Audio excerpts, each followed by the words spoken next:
Éric Zemmour devait être en manque de polémique.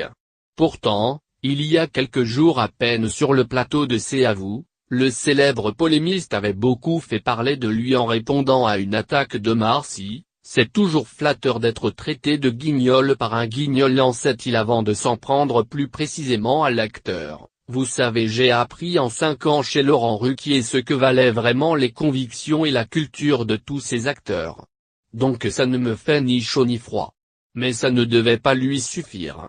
Résultat, mardi matin lors de son passage dans l'émission Village Média de Philippe Vandel sur Europe 1, Éric Zemmour a parlé d'Harvey Weinstein. Et évidemment, il a dérapé.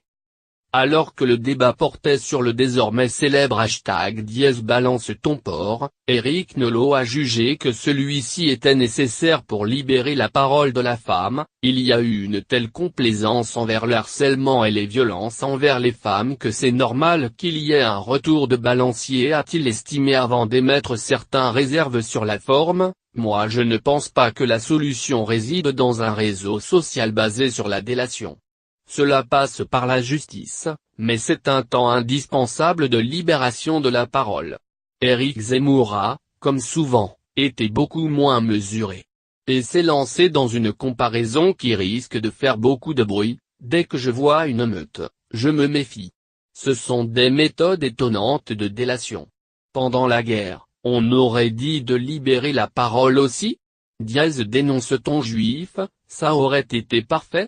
Comparer des femmes victimes d'agressions sexuelles à des collabos, fallait oser.